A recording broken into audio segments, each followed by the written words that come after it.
My name is Darin Williams, and I'm going to teach you how to tie a knot, or how to knot a tie. First off, ready to go. You start, that says by the back side, but there are several different ways when it comes to knotting a tie, and you're going to have to bear with me because normally you do it wrong the first time. First off, you always start with this end, which is going to be the outside of your tie. You start with it longer because we aren't making ties for midgets, and it needs to be the length of your torso. But we're going to cross it over, make an X, and from there you'll go under with your tie. You'll go over again, so you're going to almost circle the back side of your tie twice, and you're going to come up through the back like so.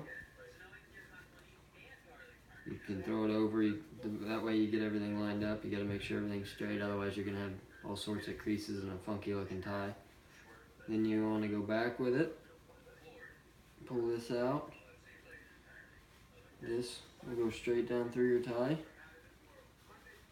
And you get everything straightened up before you tie it down, otherwise, like I said, it's going to end up all wonky, and no one likes a tie that's all cattywampus and all screwed up. You grab both ends, like so. You can pull it tight, creates a knot right there, and then you can just tighten it up to your neck, like so, or as tight as possible, or as loose as possible. You want to make sure most say you want a little indentation right here, which would be considered your Windsor knot, as I got here. Actually, no, I don't. Take that back. That's your Windsor knot right there, and that gives you a little crease right here. That's your basic knot that everyone uses. But for that, again, I'll take it back off and I'll show you one more time just to make sure you can get it all straight.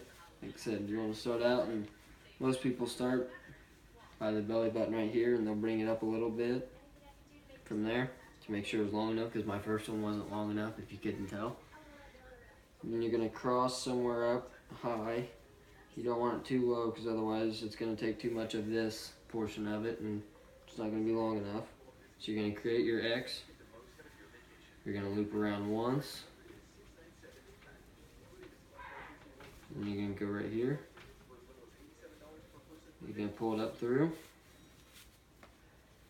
like that. Make sure everything's kind of straight, not everything's too crazy. This tie's been tied about 40 times today, so it's got some nasty creases in it. And then you're going to take it back, and where you did your circle, it creates kind of a little pocket right there. You're going to take this down through that. It's going to create that right there, and you can see where your knot's going to come from. You're going to make sure everything's straight.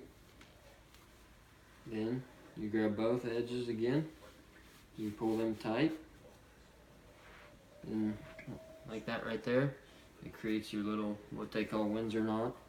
Then you take your back side, which is your skinny side, you just pull it to as tight as you need it, right there.